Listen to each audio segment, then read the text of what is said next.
What if I told you that debt, yes, the thing most people fear, could actually be the secret weapon the wealthy use to build their fortunes?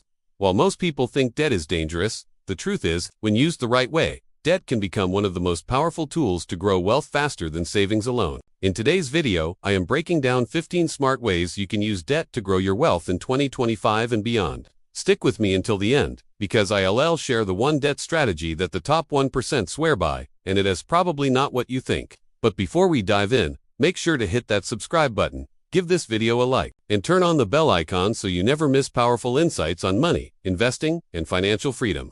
Most people are taught to avoid debt at all costs. And yes, bad debt, like high-interest credit card debt, can destroy your finances. But good debt, the kind used strategically, is what fuels businesses, builds real estate empires, and creates generational wealth. So let's get into the 15 smart ways you can use debt to your advantage. 1. Leveraging mortgages to build real estate wealth. Using a mortgage allows you to control a valuable property with only a fraction of the money up front. Over time, tenants pay down the debt, and you build equity, while also benefiting from appreciation. 2. Using home equity lines of credit. If you own a home, a HELOC lets you borrow against your equity at relatively low interest rates. Smart investors use HELOCs to fund rental properties, businesses, or other income-generating assets. 3. Business loans for expansion instead of saving for years. Entrepreneurs use loans to open new locations, hire staff, or scale marketing campaigns. When managed wisely, business debt accelerates growth. 4.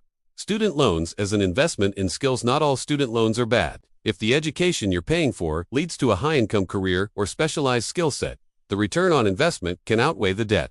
5. Debt recycling. This strategy involves using borrowed money to invest in income-generating assets, while paying down non-deductible debt like your mortgage. It's common in Australia, but catching on worldwide. 6. Low-interest auto loans for cash flow management instead of paying cash for a car. Some people use low-interest auto loans to preserve cash and invest the difference in assets with higher returns. 7. Margin loans for investing. Experienced investors sometimes borrow against their stock portfolio to buy more investments. Risky? Yes, but when markets rise, the gains can outpace the interest. 8. Using credit cards for points and rewards responsibly. High net worth individuals often use credit cards strategically, paying them off monthly but earning travel rewards, cashback, and perks that add real value. 9. Seller financing in real estate. Instead of going through a bank, you negotiate directly with a seller who agrees to finance part of the deal. This reduces upfront capital requirements and speeds up wealth growth. 10. Lines of credit for emergency flexibility. Smart investors keep access to lines of credit, not to spend recklessly, but to seize opportunities quickly, like buying discounted assets during market dips. 11. Leveraging debt for tax advantages. In many cases, interest on investment loans is tax deductible, reducing your taxable income while your assets grow. This is one way the wealthy legally minimize taxes. 12. Franchise financing. Many entrepreneurs use debt to buy into a franchise. It's a way to tap into an existing business model without building from scratch. 13. Using debt to acquire cash-flowing assets. Whether it's real estate, vending machines, or digital businesses, you can use debt to buy cash-flowing assets that generate income to pay off the loan and keep the profits. 14. Peer-to-peer lending for small businesses. Some platforms allow individuals to borrow funds from investors. This creates opportunities to scale a business or launch ventures without going through traditional banks. 15. Strategic refinancing. The wealthy constantly refinance their debt to lock in lower rates, free up capital, or consolidate loans. This keeps their money working for them instead of sitting idle. Here's the truth.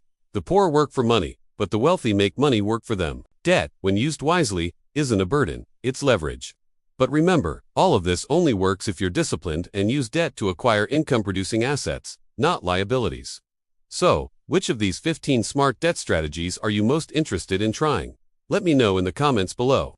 If you found this video helpful, don't forget to hit the like button, subscribe for more wealth-building strategies, share this video with someone who needs to hear this today. Thanks for watching. And remember, it's not about working harder, it's about working smarter with money.